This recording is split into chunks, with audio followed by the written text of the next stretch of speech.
Well, welcome, community builders. Good afternoon, ladies and gentlemen. I am going to pop, as I always do, a little test into the chat section now so that you can just check your systems before we get underway with this week's Community Builders. Can you believe it? We are Series 4, Episode 7. Quite extraordinary.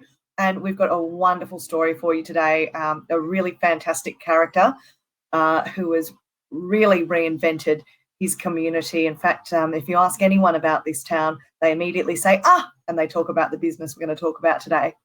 On your screen there in the little chat section, I've just put in a quick test for you. Click it. It just checks that your internet's working and that everything's going the way it should. My name's Lindsay Douglas and I will be your host today. I'm with Rural Aid. And we've been very lucky this series to have the support of a wonderful new sponsor who's come on board. They are getting behind this particular initiative, supporting small towns in rural and remote Australia in developing stronger futures in the face of adversity. And this is Holdmark. They're transforming a lot of Sydney's urban landscape and building communities as well. So that's why they got behind this initiative this year. And it's a delight to have Holdmark on board. Thank you very much to the team there. Well, great to see you all on board. Sharon from South Burnett, beautiful country up there. I think you might be underwater a bit at the moment. Susie, who's an Aussie in South California, great to have you on. What time of day is it over there? Beryl from Lockington, great to have you back, Beryl. You're such a good supporter of this program. Margaret from Minganoo, I hope I pronounced that correctly. And it's 10 p.m, Susie. Thank you for spending your, I guess it's your Wednesday evening. Yeah, your Wednesday evening with us. Margaret from West Wyalong, I love that community. Great to see you all on here. And sorry, I'm looking over there, but I've got the chat section up there.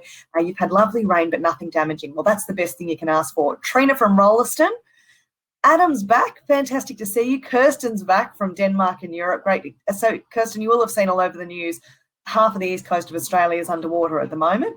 Jeffrey from Kyneton, hope you're doing well, Jeffrey. Great to have you back on board. Hugh from Mim from Hewenden, beautiful community up there in central Queensland. And by the way, today, ask lots of questions. Leanne from Training in Western Australia, please ask lots of questions today because we've got a wonderful guest who will be very keen to respond to them on the fly. Now, I've got a bit of a tradition here where anyone who's new, I ask to use the little emoji section that I'm going to use now. I'm going to throw a heart up. But if you're new here, can you give me a thumbs up? And if you're a returning community builder, give us a smiley face. Margaret from a very wet Braidwood. What a lovely little community Braidwood is in southern New South Wales. Great to have you all back here and welcome to our newbies as well to the Community Builders webinar series. It's all about our live chats all over Australia. And these are a free series that Rural Aid put on with Bank of Ideas, and it's all about connecting rural Australia. We often have some international guests here too, so it's not to discount them in any way. Welcome our international guests as well, and it's lovely to see and hear where you're all from. This new series, as I mentioned, is all about small town reinventions, and it's a series of successful tales of creativity and collaboration and use of community assets. And that is certainly what we're going to be talking about today, the use of the agricultural community asset and the use of the building community assets that lie around. In fact, while I'm on a roll here, I'm going to throw a bit of a question to you all. Let me see if I can find it. Here we go. The question that I've just thrown in the poll is, does your town have an old building that needs a new purpose? I'm very curious to know, are there some old, dormant, beautiful buildings in your community that are just sitting there like an eyesore when they've got so much potential? Because that is very relevant to today. We want to run this series about reinvention of towns because in Australia in particular, and perhaps in your small town anywhere around the world, we face a number of challenges. If you've got sort of less than 10,000 people, you're going to face population instability where the population increases and then declines pretty dramatically. We face drought here, we face floods here, we face the comings and goings of industry and infrastructure and lots of other challenges that destabilise the fabric and economic viability of our small towns. So this series is all about proactive solutions and inspiration from people who get stuff done, and they're the people that we call community builders, and that's all of you that have joined us on the chat here today. So lovely to have you all. We acknowledge traditional owners Australia-wide for their continuous connection to the land, We pay our respects to elders past, present and emerging. I'm going to bring up a little bit of information now on your screen. If you're here for the first time, we record this presentation. We do share it in the Facebook group. We eventually get it onto the Rural Aid website as well with a case study. So there's lots of links to everything you need to know. So don't feel like you've got to take a ton of notes today. Just sit back with a cuppa or maybe a wine if you're coming in from South California at 10 p.m.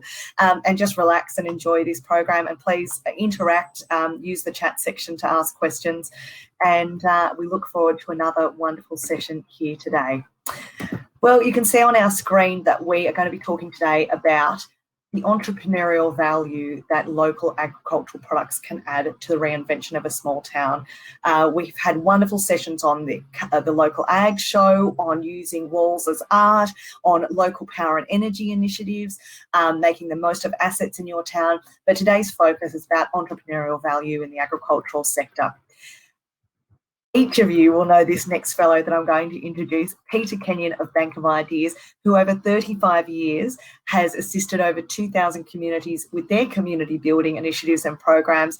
He's got a wealth of knowledge, and each week before we introduce our guests, he takes us on a bit of a whirlwind of other communities that are good examples of the topic of the day. So PK, looking forward to where you're going to take us around Australia today. Hi, Lindsay. I've just managed to pop back on. Our whole system just collapsed about 3 minutes ago. But look, I just want to mention a couple of towns that I've been in the last probably 10 days. And look, one of my favourite towns has to be this place called Lockhart. And it's a town we'll actually come back to next week when we talk about architecture and how they've used their verandas. But, you know, I think the towns I just want to quickly share with you today are just great examples who show it doesn't need to be elaborate to actually become more than the dot on the map. And sometimes it's about doing some of those simple magical things that people in a weekend with very limited budget can put together. And I need to say one of the great things I love is the way that they've developed this farm art sculpture trail. And I particularly love this one as you drive into town just near the toilet block there. They've created this amazing piece of sculpture art, and it's just one of many. And again, it's just a town that said, you know what, we need to be more than just a dot on the map, and we need to never believe we've got enough. And if you have a look at all the things that this little town's done, it actually has been magical.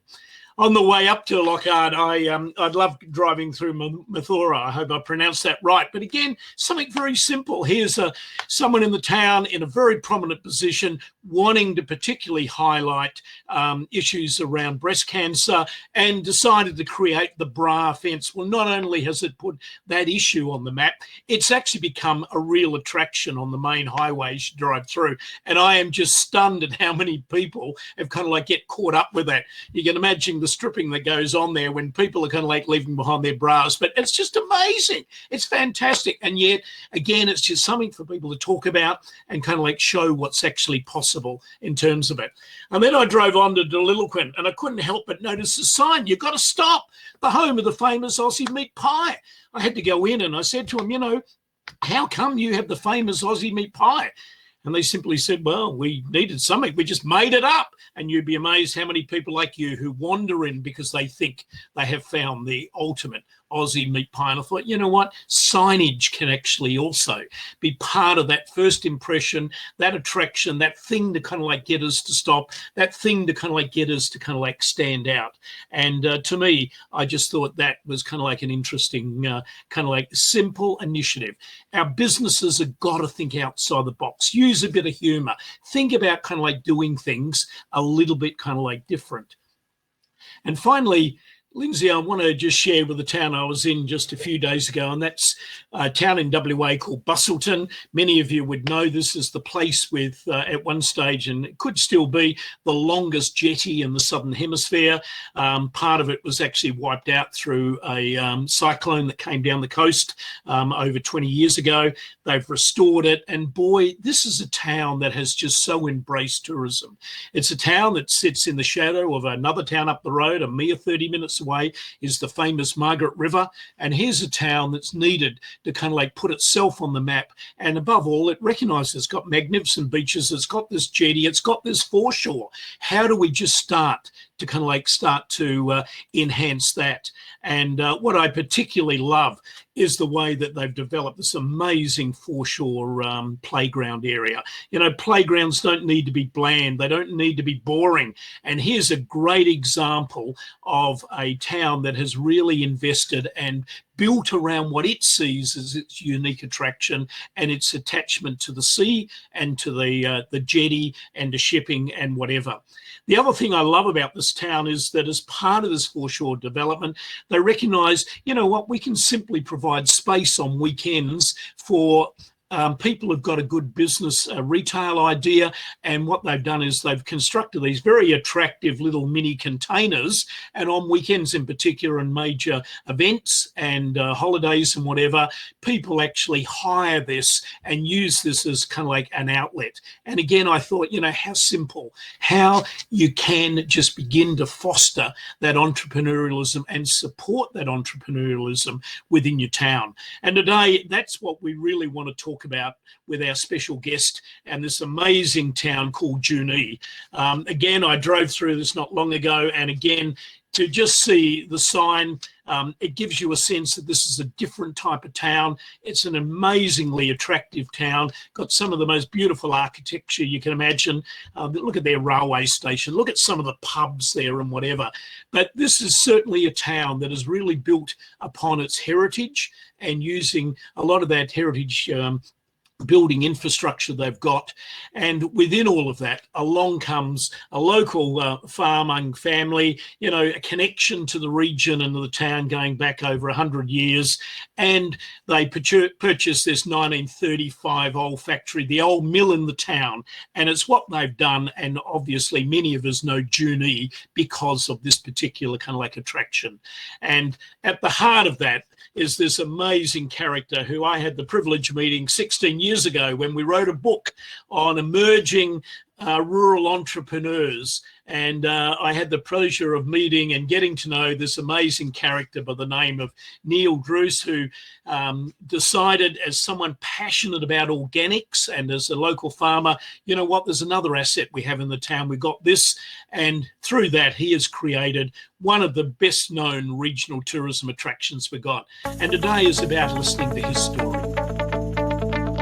They go into the production area and they can see the chocolate production, the licorice production, and they get told all the facts about licorice and chocolate. And by the way, it's really, really good for you. And then at the end of the tour, they can play vertical licorice bowling, where you can do nowhere else in the world. Vertical licorice bowling is where you get a ball of licorice and you throw it up the old bag chute. When it comes down, it knocks down the pins. You get a point for each pin you knock down, and a extra point for each pin you catch as it's coming out. So it requires very little skill and a lot of luck. Okay, making licorice, you add the ingredients, and there's, you know, things like molasses, licorice root powder, flour, and water, a little bit of aniseed. All those things go in, they get mixed up. They go through a long cylinder, which is a cooker. It's called the votator. And then after it's cooked, it goes into the extruder. It's compressed and pushed out into ropes of licorice. Goes down a cooling tunnel, which is 16 metres long, and then gets cut to length by guillotine. After that, it gets packed. So that's the process. You'll be able to do that in your kitchen now. We do tours, we do free tasting, but on top of that, we've got a coffee shop where you can taste some beautiful organic coffee. Then after that, you can step up to the restaurant, which is in the rustic setting, and we have the local produce, different meats, different vegetables and fruits from the local area. We would love you to come and visit us because we have a great venue, we have great food, and we have fantastic people waiting to look after you.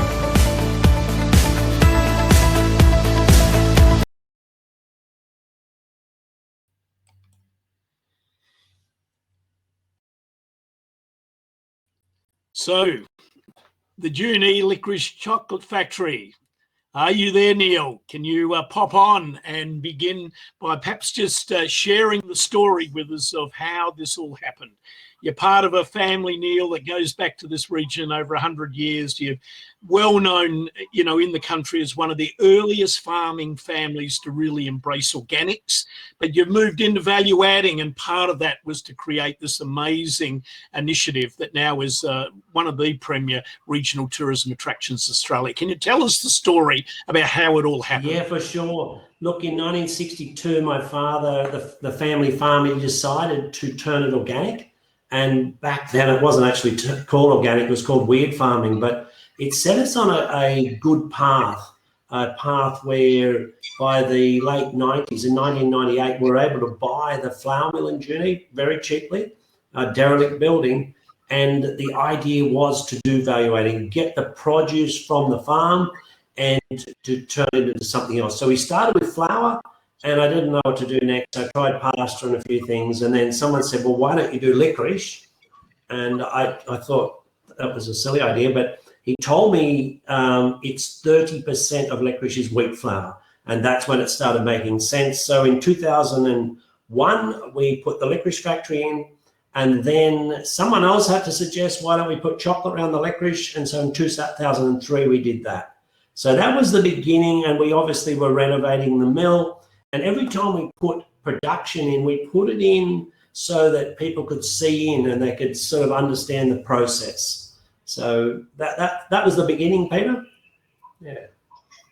Interested, Neil, you went from a family history of over 100 years of producing wheat and farming in the Junee region, which is wonderful agricultural land, and you were recognised as one of the first families to embrace organics, and then you said, all right, I'm going to do something a bit different. I'm going to go out there and start a licorice factory of all things. Can you tell us a bit about the licorice and chocolate factory today? I understand it's one of only a handful of organic makers in the world. And can you tell us a bit about where it's at today in that sort of 2 decades or so that you've been operating, the scale, the activities, the employment that comes off the side of that business? Yeah, for sure. So it started very small, and even when in 2002, we did introduce the tourism bit, and we were getting about 15 people a day, which was like one coach a week. The amount of visitors are up to last 12 months was 142,000, sorry. And we've got 60 employees on site here in Junee. Like every day, we've got a lot of people coming through. With the COVID thing, that's increased the number of people that are coming out to regional areas, and it's also increased the spend, what people will spend, because they're kind of, well, in all reality, there's $110 billion. It's not going overseas because of overseas travel. So a lot of Aussies are spending locally. Yeah. Neil, what impact has COVID had, positive and negative, for you and you think for a town like Junee? What have you done different? And what's your advice with people in terms of the reality of this thing called COVID, that we still don't know when it's fully going to end or how it's going to end? What's your advice around it, and what's your experience been with it? Look, I think the first thing is we remain positive. We look at it, instead of saying, oh, that's hurt my business this way or that way. While it hurts in some areas, it opens up opportunities in others. So COVID or any world change opens up a whole lot of doors to new opportunities. So that's what we've got to do. The other thing, and take advantage of them, look at them, figure out and look at what people are doing. And it's a thing called vision, where you can have an idea of where we're all going and get on the right path. The other thing I think we've got to do is make sure in the community and with our employees and with ourselves that mentally we're not letting it get us down. We're not letting it hurt us. We're not feeling like the world's becoming a smaller place. And so what we did in our workplace is we extended morning teas probably twice a week, and we would play celebrity heads and silly games, but we got our social interaction at work, and we had more time with the morning tea. Everyone, it's a paid break, and everyone got to sit down and play games and do things. We also went out on the front footpath and everyone got a whole lot of chalk, and you had a section and 2 people for each section, and they painted the footpath with positive messages. So my advice is really to stay positive, but not just be a little bit positive, being really passionate about where you want to go and what you want to do. And the opportunities are jumping out at us, I think, every day right now. Yep. Neil, obviously you've just been a huge boon to your town and to the region. You're not that far north of Wagga Wagga, and obviously the whole region benefits. Can you tell us about Junee and what's happening in the town? What impact do you think you've had on the town? Have you influenced other people to kind of like think outside the box like you have? And has the town really embraced this new thrust around tourism as part of the future and not just around agriculture? Yeah, look, some really good questions. Look, and you've got to be careful not to overdo what you think you've done in a town. But when we moved here, the town, not a lot of people were proud of their town, which is pretty sad to think about. We had the second highest level of suicide in the state and the highest level of vandalism. And the real estate values were very, very low.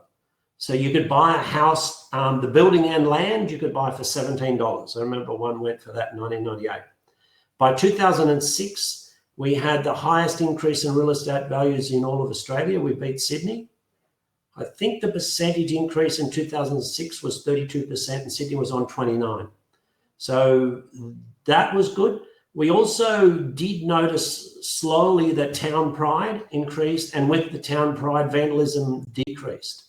And also, the suicide rate is, we're not in the top 10 anymore. So those things have been great. But the thing that I like is when I came to this town, there were 3 venues you could go and have lunch or dinner at, and now there are 12. And people have got, with more people coming into town, there's more people getting confidence to open something, whether it is tourism or whether it's a food venue. So that's been really positive. And in 2017, I think they did a survey of all the towns in the Riverina, and the only 3 towns that were experiencing growth were Junee, Temora, and Coolaman. And interestingly enough, they're the 3 towns that are getting involved in tourism in a big way. Neil, as someone who lives in New South Wales, I'm very well aware, and I have friends that live in Junee, of the change of reputation that licorice production has had on the community. And people are indeed very proud to say they're from Junee now. It's this thriving little town, and Sydney siders love travelling to it. I'm curious, back in those early days, did you get many people actually stopping to come to look at a licorice factory? And has it improved in popularity over the years? What sort of numbers are you seeing through now compared to the very early days? So early days, yeah, it was about, in 2002, as 15, we were 15 a week, everyone, and we were trying hard. And the town perception of it, I mean, if we went somewhere, most people hadn't heard of Junee, and then a few people go, oh, that's where Laurie Daly's from, or Ray Warren. We find now a lot more people do know of the town. The other thing that happened early days was, I remember people coming to the factory and they were saying, we asked for directions when we came to Junee, and we said, where's the licorice factory? And some of the locals said, there isn't one. And so it's a really important thing when you start a business to get the locals on side, because it took a little while for the locals to accept us and to say, yes, it's a good thing and we love going there. So yeah, a few changes there. So the numbers went from 15 a day to over 300 a day. Great. And Neil, what are some of the you've learned that you could share with our viewers about local and regional tourism? How's it changed, and what is it that really matters to be a successful business and town when it comes to tourism? What matters? Look, the number one thing really is customer service.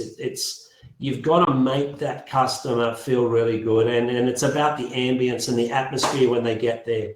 So if the building has some interest, it's a start. Then your product has some interest, but then your people that come out and greet them, make them feel very welcome and quite at home, and as if, you know, nothing's too much trouble to take care of, is so important. Because so many times we will go somewhere and the food's okay, but if the service is not there, then we're disappointed, and we don't want to spend money where we think they don't care about us. So that's such an important thing to know. The other thing I think is good to know is that for young people, and look, if you can get young people, I'm talking 25 to 35, if you can get that age group to come to your venue, you've got everyone. So you sort of, you know, you're not just picking low-lying fruit, you're picking the top of the tree there. To get them in there is a goal. And recently, in the last year, they went from their number one thing they wanted to do was a music festival, and now they've swapped. Their number one thing is Meet the Maker. So if you have a venue where you're value adding to an agricultural product and you're turning it into food, then they want to meet the man that makes the licorice. They want to meet the chocolate man. They want to meet the man that puts it on the truck. Everything, they want to meet the maker. And I think that's so important to make that part available. Does that make sense? Someone who's just fallen outside that age bracket you've just spoken about, that's exactly what my generation is looking for in their tourism experiences now in regional and rural Australia. It's meeting the people who are passionate. It's being educated while we're consuming and while we're buying. And I think you've really hit the nail on the head. You said something really interesting a moment ago about the importance of customer service. Peter and I interviewed this time last year a fellow called Mark from Paranella Park in tropical Queensland, and that is a tourism initiative that wins award after award after award. And their philosophy is exactly the same as yours, that the second people get there, they're greeted with open arms, that every little touch along the way is considered, and that they're given a really good, wholesome one-on-one experience. I wanted to share with you a couple of the poll results because you asked me to put a couple of polls up earlier. I can tell you that 91% of our audience today are licorice lovers, so that's good news. Although bad news, black licorice is not a big deal in the US, I found out today. I don't know if you already knew that. That most of our audience, 70%, agree that every day of the week chocolate should be consumed. That's perfectly fine. You'll be pleased to know that. You've got some new customers today. 82% of our audience have never been to Junee, but 90% of our audience said that they do too have an old building in town that needs a new purpose. So that's an interesting problem across all regional and rural communities, it sounds like, where there's an opportunity to use an old asset in the town that is dormant at the moment. I wanted to dive into asking you about your newest initiative in Corowa. Could you tell us a bit about that? So back in 2010, the Corowa Council, they actually said, come down, Neil, we want you to talk about tourism. And I was like, oh, yeah, that sounds great. And I went down there and they listened very politely and they were very positive. And then at the end of it, the whole tourism committee, they said, well, we've got a building in town we'd like to sell to you for $1. And I was a bit stupid. I said, does that include GST? But it was the building on the screen is such a beautiful building. It's a flour mill built in 1920. We were able to buy that for $1. It cost a little bit more to renovate it and to move in, but it's such an enjoyable project that we decided to value add to barley by making whiskey. And that's just, it's been really good. My son is able to manage the place. He started doing that at 23, so it's quite young for him, but it's been a great experience. And there's some of the young trendies, that 25 to 35 age group, and they certainly love to be seen drinking whiskey. But it's been an interesting thing. We were a bit worried because with whiskey, you get the grain, you extract the malt out of it, and then you ferment it, and then you put it in barrels, and you need to leave it in barrels for years. And people were saying in that time period before it came out of the barrel, how do you know it's going to be good? And we didn't. But that picture you've got there, after we released, we got ranked in the top 10 whiskey distilleries in the world by the #1 whiskey commentator in Europe or in the UK called Spirit Business. So, and that picture was put on the front of that competition, and that's our head distiller with his, we call him the dreaded distiller, which is, I still love the name. Yeah, so that's our dreaded distiller, Bo, on the front there, just having a sniff of a bit of whiskey. So it's been such a good project. They're up to about 70,000 visitors per year, and COVID has boosted the amount of whiskey. Not only are people staying home drinking whiskey, but they are buying Australian whiskey now instead of Scottish and all different nationalities around the world. The picture on your screen now is when we released our first whiskey. We auctioned the first 20 bottles, and we invited people to come to an event dressed up as gangsters and broads, like a prohibition period. And we averaged over $1,000 a bottle. Yeah, so we're pretty impressed with that. And we had to make a tough car to deliver the whiskey in. So we got that old panel van and the little teardrop on the back. Yeah, that's one of the best billboards, Peter, in the country. There's thousands of photos taken of that every week. Right. Neil, I always love conversations with you, your sense of humour and so on. But the other reason I really admire you is you're one person who is always willing to share. You're always willing to support other communities. How you got involved in this was you went down to talk to people about tourism because they asked you, and you have that kind of like passion to share.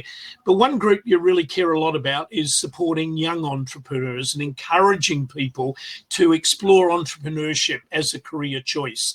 Can you tell us a bit about some of those initiatives and some of the people that you've supported and some of the ways that you and I suppose what we're trying to say to other towns, you too can do this, and there's some interesting ways where we can foster entrepreneurship within our community and support it. Can you share some of your thoughts in that area? For sure. So we've had a few people with ideas, and I suppose in this area, people will come here and go, Neil, you're a bit crazy. You've had these ideas, and I've got this crazy idea. What do you think? And we had Dave and Amelia Ferguson from Kaimo Estate come, and they were going, we've got this idea of a getaway on the top of a hill, just a little isolated A-frame house. And then we've got shearing shed accommodation, and then we want to do weddings in the old grain shed. And they go, everyone's telling us we're stupid. And I sat down with them. I said, I think it's brilliant. I've had a look at your venue now and things, and I think it's brilliant. So they went ahead and did that. And they are now ranked in the top 10 getaways in the world, which that's out near Gundagai. And it's just amazing to think, if you've got a farm, you got a bald looking old hill that's got a bit of height in it, and you put a little A-frame up there, that it does that. So I suppose, there's a lot of these opportunities sitting around and waiting to be taken up. Another one was these guys, they had a cotton gin, but they had a malt house, a small malt house, and they said, do you think we could ever turn it into a tourism venue? I said, oh yeah, and we talked about big plans of what could be added. And they've opened that, and their restaurant or their cafe is booked out 3 months in advance. They've just got thousands of people there nearly all the time. So I just think it's exciting when people can ask for a bit of help. They've got all the ideas and they've got the passion. They just really do need a bit of encouragement and a few little tips on what to do. The last one I want to mention was a young fellow contacted me from Denmark. And he wanted to make licorice in Denmark, and he wanted to make it like an old-fashioned natural way. And I said yes, and he agreed. We agreed on how we're going to do it and what we're going to do. So headed over to Denmark for 5 weeks and worked over there setting up a licorice factory, and then came home and got busy with my own things. But in the meantime, he won the best entrepreneur of all of Europe.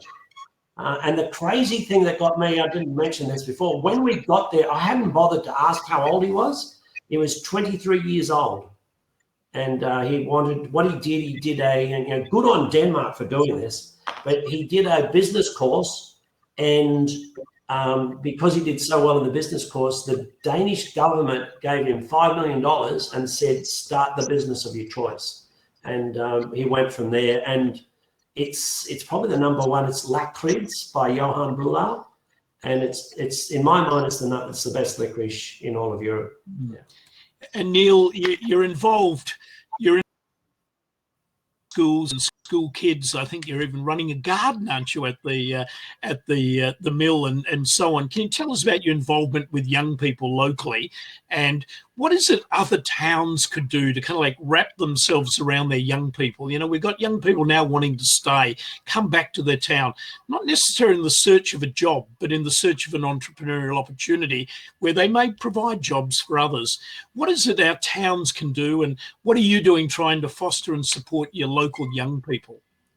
Yeah, look, they're so important, and unfortunately they get isolated a bit from business. They get isolated from a lot of different things, even from religion. They get isolated because things aren't relevant. And so yesterday we had 50 school children in, and they wanted to understand the process of making licorice from the farm through to the box where the people buy, and they were very interested in how it worked.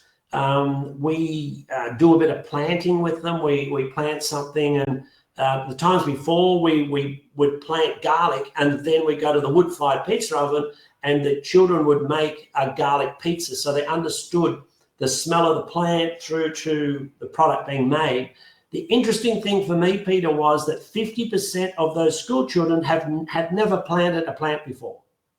And so this is a gap. And I don't know how it gets through, but there's a gap. So we've got that one, and we like to be able to go into the schools, and you can start forming that connection with them. You also, you start finding when they get to 15 and 16, people that are hardworking, passionate about customer service and things like that. So then you can also employ them at a later date. We also run some public speaking courses in the high school, so that they can present themselves well, because a lot of times it's not the children that get the top marks, but the children that have a little bit of the entrepreneurial skills, but also presentation skills, able to present themselves that go well in business and in life. So yeah, there's some of the things. We've got two young people on the screen there.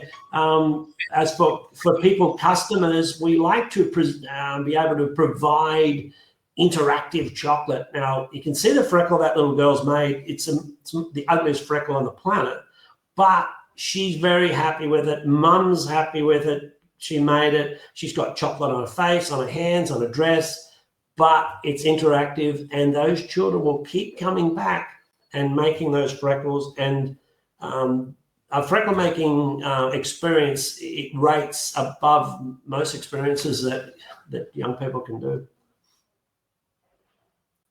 Oh, something else we do in the community, we do bubbles and brushes, the name we came up with. And look, unfortunately, it's mostly ladies, but I always like to paint with them as well. But we have a professional artist, and we have a picture that we're going to all try and paint. We drink champagne, we drink cocktails, we drink beer and cider and all sorts of things while we do it. And all of those things are good because we relax in the process of painting, because I've learned that painting is not one of those little tiny finicky things. It's actually about beautiful broad strokes and things. But we found in COVID that it was incredibly, our guards come down when we're trying to be creative, and we have to laugh at ourselves, and all sorts of things are happening.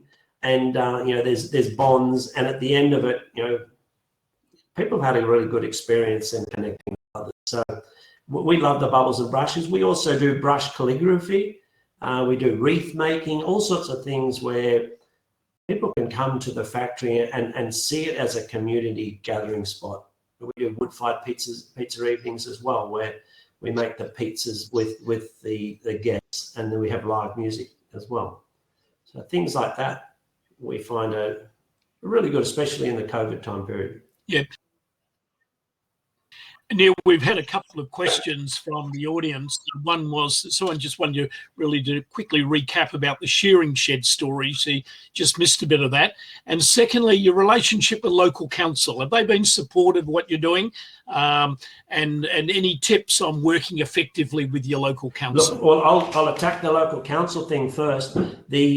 Our local council in Junee has been really, really good. And what their strategy was, we need something in this town, and therefore we're going to help this guy who's a farm boy. I mean, they asked me for a DA, and I thought it was a district attorney. So, you know, they had to help me a fair bit through to you know, get the development applications and things in, but they weren't the ones that just go, nope. If you haven't got it right and we're not going to help you, you know, you just don't get it through. They were keen to make this happen. And that is so important. Any councils are the ones, and especially if they have their town planner that goes, well, you know, if you don't meet the regulations, it's not going to happen. And I really respect the people from the Malt House over in Whitten.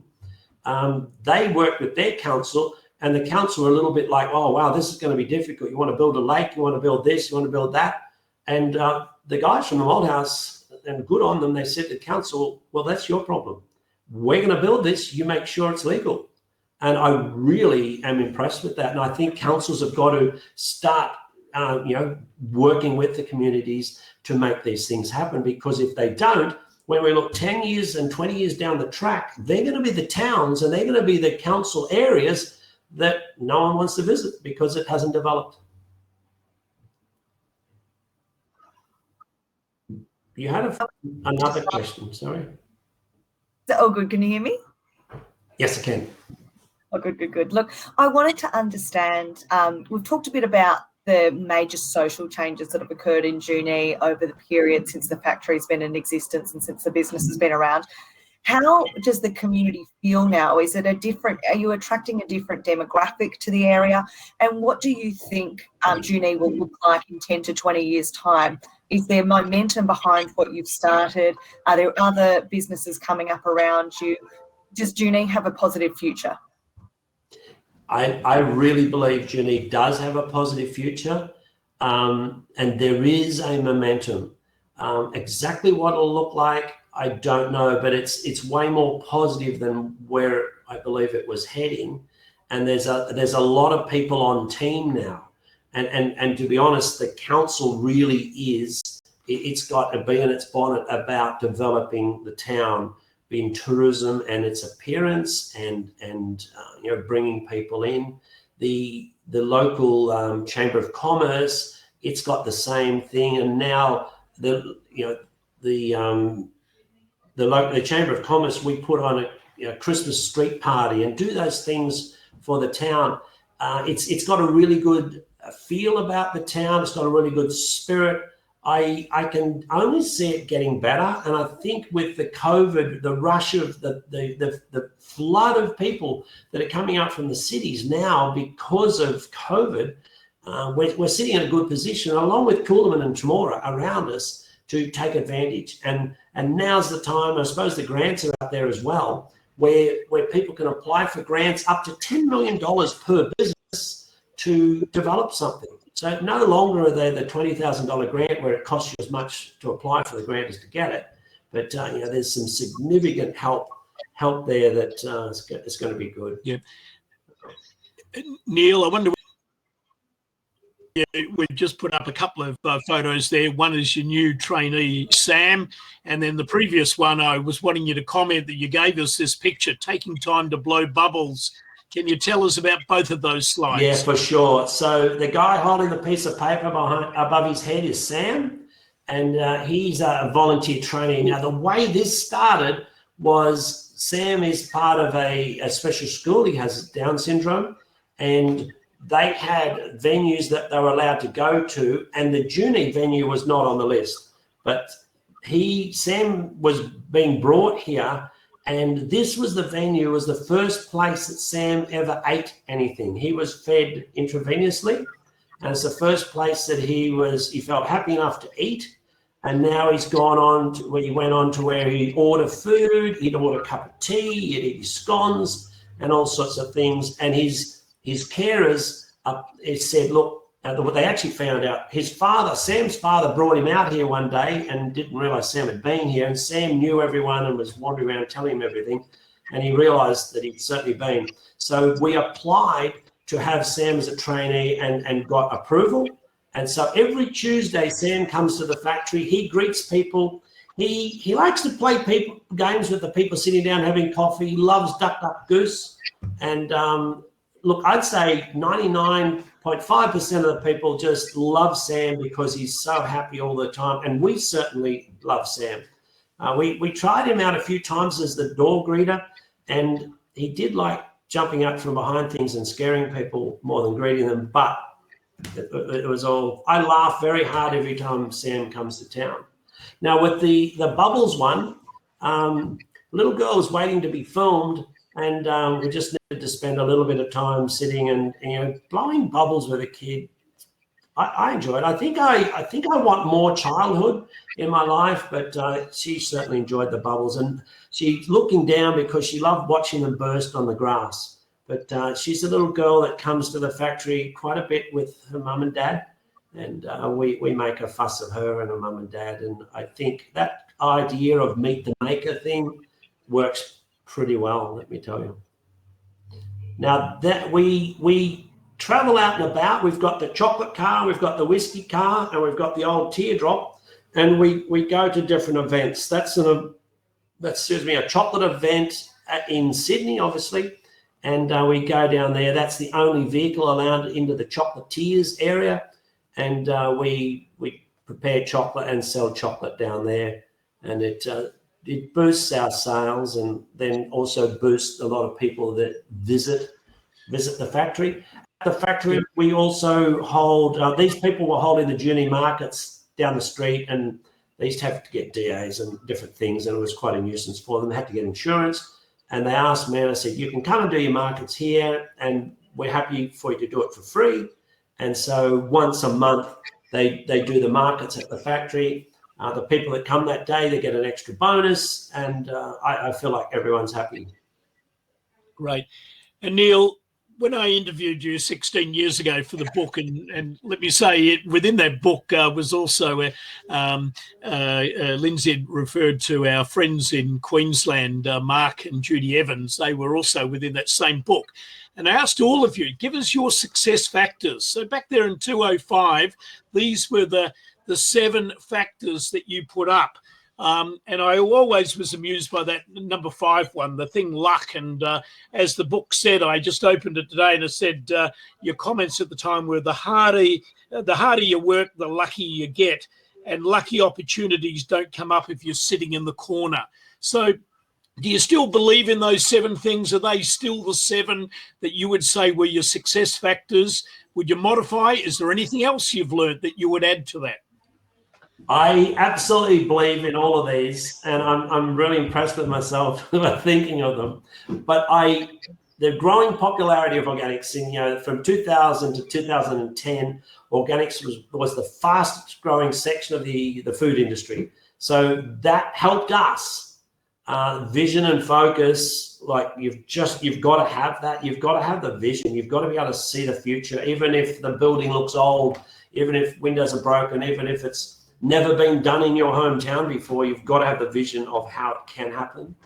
Value adding, I love value adding, because the poor farmers, when we started, they were getting $108 a ton for their wheat, and we were selling the licorice for $6,000 a ton, and then $9,000 retail. So that works. Staff management, if your staff aren't with you, if they're not going to do a good job, you can't be everywhere at once. So that's terribly important. Luck, bit of luck and a lot of luck, that works. And look, that's a little bit of a facetious word. I feel like you do the right things and you do get lucky. Important thing. Angel funding. Look, funding, we got a bit of angel funding, a little tiny bit from a friend, and it really helped us. And so to run a project, we started, would you believe we started the licorice factory with $12,000, and it's not enough. If someone's out there's got $12,000, get more before you start. But funding's so important. You need enough to start your project, then you need more again to run your project, because there's going to be a time when your cash flow runs out. And in all reality, you can do 3 or 4 years of running a loss, but you'll only once run out of cash. Your cash flow goes bad, you'll only do that once, and you'll be packing up your business. Exceptional customer service, terribly important. Make those customers feel good. Make sure everyone's trained to do that and that they actually feel it. I would add some things. I think you've got to be passionate and motivated to work hard and do long hours.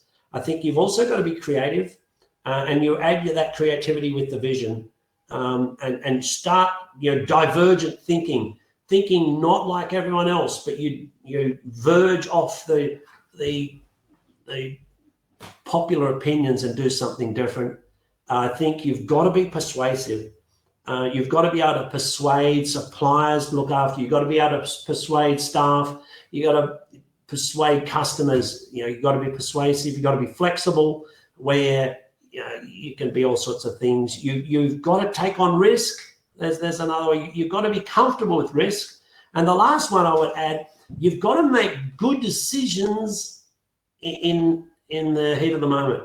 When everything looks a bit stressy, you've still got to make good decisions. Collaboration, one more thing, collaboration. You've got to collaborate with everyone you can, including the locals and your local council. Question on screen now asking specifically about the vintage van and trailer. Do they have a direct historical link, or are they just a marketing gimmick? We use them every day. They're everyday drivers. So the green one's a 1939 Chevrolet van, and the other one's an International 1948 van. And we use them every day, and we head all over the place. Yep.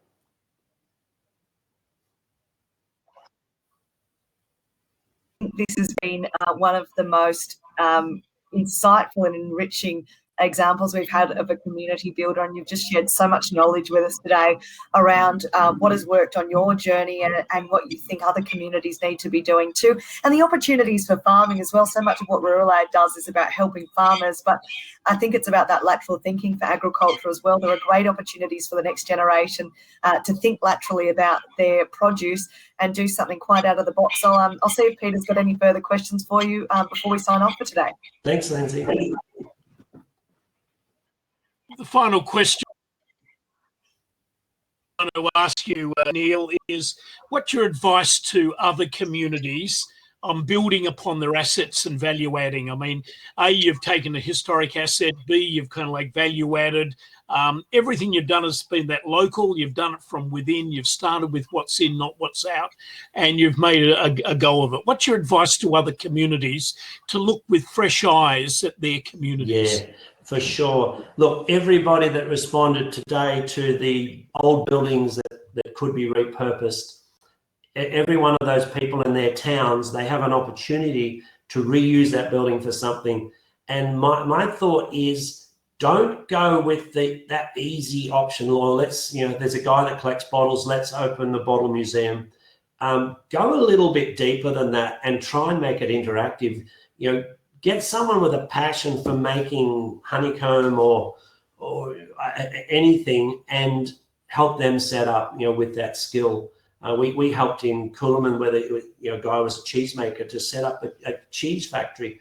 But it can be anything. And if it connects back into your area, if you grow wheat or you grow barley or you grow, the cows produce milk or whatever it is, all the better, because there's a good connection. But a good idea, an old building, and some passionate people will head you in the right direction.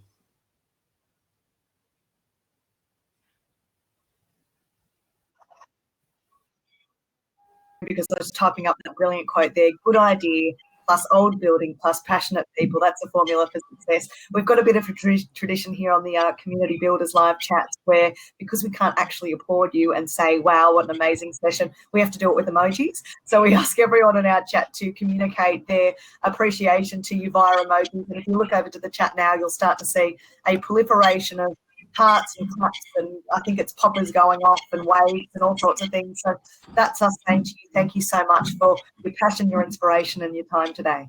Beautiful. Thank you very much. Thank you, everyone. Well, I'll tell you, I'm one of the biggest consumers of the Junee licorice brand, Green Groves. So it's been I'm a bit of a fangirl here today meeting you. But next week, to all of our community builders, we are off to meet with Jackie Kruger and talk about making the most of the assets in your community. It'll be the last episode in this series of live chats, so please do join us. And if you feel like there's someone in your community or someone you know who is a community builder or has a big idea that should be here, please just send them the link, the registration link. We've actually only got 25 spots left. It's capped at 500, so we've already got 400, and actually we've got 50 spots left for next week. So if you know anyone that you'd like to invite along, please just send them the link. And we'd love to have them here. We want to meet with more community builders, no matter where they are in Australia or the world. And if you would like to support Rural Aid, you can do so via a number of different ways. You can support any of these businesses that you see on screen now. And we know that a lot of farmers on the East Coast in particular have lost stock this week with the floods. We know that there are sheds that are out of action and fences that are down. If you know a primary producer who will need some support in the next few weeks, please register them with Rural Aid. Send them the link, send them the Rural Aid website, because we want to be able to help the farmers that are in need, and there are going to be plenty of them over the next few weeks that need our support. So community builders, thank you for your time today. Thank you for your passion and your interest and what you do in your own communities, and can't wait to see you in 1 week's time. See you then.